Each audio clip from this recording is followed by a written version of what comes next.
बिना ज़्यादा time waste किए हुए आप लोगों का कुछ ज़रूरी चीज़ें हैं जो इस डायग्राम और इस फ़ोटो के माध्यम से ही आप लोगों को समझाना ठीक रहेगा। देखिए, अब लगभग जितने भी दिन बचे हुए हैं उनको काउंट करने की अब ज़रूरत नहीं है। इतना पता है कि 1 महीने से ज़्यादा और 1.5 महीने से कुछ कम दिन बचे हुए हैं। बात यहाँ पर सिंपल ये है कि ये जो आप किनारा या तट देख रहे हैं, ये आपकी मंजिल है। ये वो आपका डेस्टिनेशन है जहाँ आपको पहुँचना है। जैसे अभी आपके सामने आरओ का एग्ज़ाम है, कुछ लोगों के लिए पीसीएस होगा, उसके बाद अक्टूबर में कुछ लोगों के लिए बीपीएससी होगा। तो ये वो डेस्टिनेशन है जहाँ आपको पहुँचना है। आपने अपनी नाव को लगभग यहाँ तक ले आ दिया है कि आपको कम से कम किनारा तो दिख ही रहा है।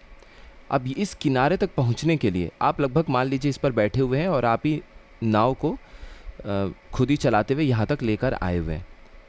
अब यहाँ से नाव आपकी यहाँ पर कैसे पहुँचेगी या नहीं पहुँचेगी, इसमें क्या क्या चीज़ें इम्पॉर्टेंट है, क्या रोल वो फैक्टर्स वो कारण रोल निभाएंगे, इस चीज़ को समझिए। देखिए, अब यहाँ से क्या होगा, आप लोगों को नए नोट्स, नए मैगज़ीन्स या नए टेस्ट सीरीज़, कुछ भी नया चीज़, कुछ भी, वो एक तरीके से लालच टाइप का आपको लगेगा। आप कुछ भी खरीदिए, पढ़िए या फिर नहीं पढ़ रहे हैं, उसके पीछे एक स्ट्रॉन्ग कारण ये जान जाइए कि अगर आप नए चीज़ों को पढ़ते हैं, चाहे कुछ भी कहीं से भी पढ़िए, तो कम से कम 3 से 4 बार आप ये मान के चलिएगा कि मुझे रिवाइज़ भी करना है। अगर आप कम से कम 3 बार रिवीजन करके उस चीज़ को नहीं जाएंगे एग्ज़ाम में, तो आप नोट कर लीजिए इस बात को कि कुछ क्वेश्चंस को छोड़ दीजिए। अगर उसमें भी 100% कॉन्फिडेंस आ गया तो बहुत बड़ी बात है, नहीं तो फिर आपको कॉन्फिडेंस नहीं आएगा। आपको ऐसा लगेगा क्वेश्चन को देखकर कि अरे ये कहीं तो पढ़ा हुआ लग रहा है, याद आ रहा है, या आपके अंदर से थोड़ी सी आवाज़ आएगी, लेकिन आपका वहाँ पे जो टिक मार्क करने वाला कॉन्फिडेंस है वो टिक नहीं कर पाएंगे आप, या फिर गोला नहीं भर पाएंगे, भले क्वेश्चन पेपर में ऐसे लाइन खींच के क्वेश्चन के ऊपर, ऑप्शन के ऊपर छोड़ दें और बाद में आपको लगे कि अरे यही सही था या नहीं था। वो कॉन्फिडेंस इसलिए डगमगाता है क्योंकि 1 से 2 बार पढ़ने के बाद वो चीज़ें एकदम कन्फर्मेशन जैसी आपको एग्ज़ाम में सामने नहीं आएगी, और जब तक वो कॉन्फिडेंस नहीं आएगा तो आप उसको कॉन्फिडेंस के साथ टिक भी नहीं करेंगे, फिर तुक्का मारेंगे, सही बैठा तो ठीक, नहीं तो नेगेटिव मार्किंग।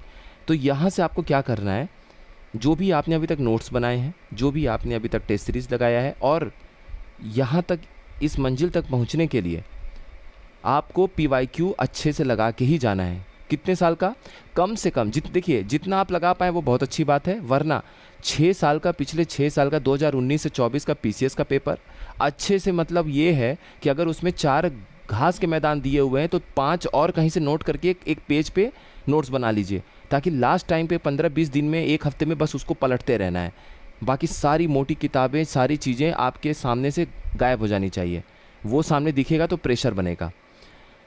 तो आपको पीवाईक्यू 6 साल का आपका पीसीएस का, और 7 साल का 2011, 13, 14, 16, 17, 20 और 21 और 23, जो भी 6-7 साल का, 7 साल का जो आरओ का पेपर है, 13 से जोड़िए, 2013 से 23 के बीच में वो, और 6 साल का पीसीएस का पेपर, ये 13 पेपर आपको अच्छे तरीके से लगा के जाना है। अच्छे तरीके से मतलब कहीं अगर फर्स्ट टाइप का कुछ पूछा है तो सेकंड भी तैयार करिए, अगर सेंसस है वहाँ पर कुछ चीज़ें हैं तो उससे जुड़ा हुआ भी तैयार करिए। इस पे मेहनत करके, इस पे काम करके आपको अंतिम के 40-42 दिन में जाना है। अभी से भी अगर आपने इस पर काम कर दिया तो आप यकीन मानिए आपको बहुत फ़ायदा होने वाला है, वरना बहुत दिक्कत होगा। तो यहाँ पर आप देख रहे हैं हरे भरे पहाड़ हैं, तो यही आपका वो जगमगाता हुआ डेस्टिनेशन है जहाँ आपको पहुँचना है। यहाँ तक आपने अपनी मेहनत, अपने रिवीजन, अपने धैर्य, क्योंकि 1.5 साल के बाद किसी एग्ज़ाम का होना बहुत बड़ी बात है। अगर आपने धैर्य के साथ यहाँ तक चीज़ों का वेट किया, क्योंकि सबकी परिस्थिति अलग होती है, मैरिड लोगों की अलग टेंशन है, ख़ास तौर पे महिलाओं के लिए, तो वो लोग अलग मेहनत करके प्रेशर से, बहुत सारे कैंडिडेट से ऐसे बात होता है तो समझ में आता है कि कैसे कैसे चीज़ों को मैनेज करके वो पढ़ाई करती हैं। जो ऑफिस जॉब में है उनकी अलग टेंशन है, एक जो कहीं जॉब में नहीं है वो भी एक अलग मानसिक तरीके से बहुत परेशान है। तो इन सभी चीज़ों को झेलते हुए अगर आप यहाँ तक आए हैं तो यकीन मानिए आपने नाव को यहाँ तक ला दिया है। अब यहाँ से उस तट तक जाना है तो ज़रूरी ये है कि आप इसको सही तरीके से ले जाएं। दूसरी चीज़, यहाँ बहुत हाथ पाँव मत मारिएगा, फिर क्या होगा कि नाव आपकी दाएं बाएं होते हुए सीधे अच्छे तरीके से नहीं जाएगी। हाथ पाँव मारने का सेंस ये है कि अब यहाँ से बहुत सारे नए चीज़ों पे लगातार आप कोशिश करेंगे, अपनी पढ़ी हुई चीज़ों को रिवाइज़ नहीं करेंगे, प्रेशर बहुत ज़्यादा लेंगे, जीवन मरण का सवाल बना लेंगे। जहाँ आप एग्ज़ाम को अपने एकदम प्रेशर वाला चीज़ बना लेंगे तो उससे नुकसान ये होता है कि आप अपना 100% परफॉर्म नहीं कर पाएंगे। आपकी जो क्षमता है, जो कैपेसिटी है, जितना आप कर सकते हैं एग्ज़ाम में, वो भी नहीं हो पाता है। और दूसरी चीज़, बहुत ज़्यादा टफ चीज़ों के पीछे मत भागिए। टेस्ट सीरीज़ में कोई टफ क्वेश्चन मिल गया, बस उसी को पढ़ रहे हैं। PYQ में कोई टफ क्वेश्चन मिल गया, बस उसी पे मेहनत कर रहे हैं, ये मत करिए। टफ क्वेश्चंस आपको कोई डाउट नहीं है कि मार्क्स बढ़ाने में मदद करता है, लेकिन सिलेक्शन आपका इजी और मॉडरेट ये गलत नहीं होगा तो सिलेक्शन हो जाएगा।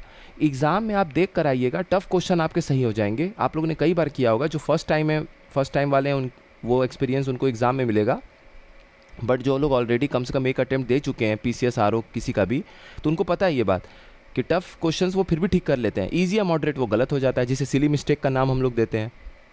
तो सिली मिस्टेक पे कंट्रोल कैसे होगा?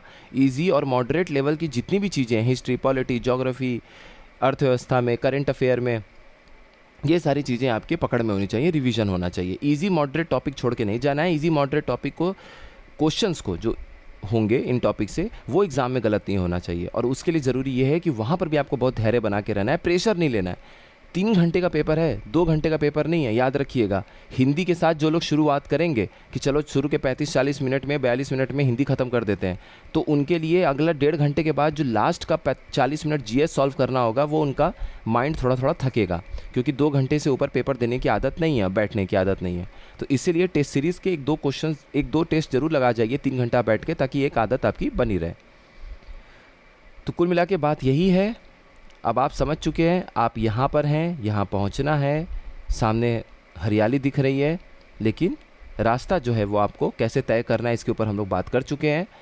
बाकी जितने वीडियोस आप लोगों के लिए आ रहा है, प्लीज़ मेरा रिक्वेस्ट है आप लोग उसको देख जाइए। फ्री में सारी चीज़ें अवेलेबल हैं, फ़ायदा उठा लीजिए। क्वालिटी वाली चीज़ें आपको अगर लगती है, आपको लगता है कि उससे आपको फ़ायदा हो रहा है, तो सारी चीज़ें फॉलो कर लीजिए। और PDF सभी वीडियोज़ के शेयर होते रहते हैं ग्रुप में, आप ग्रुप ज्वाइन करके वहाँ से PDF को भी डाउनलोड करके आराम से पढ़ते रहिएगा।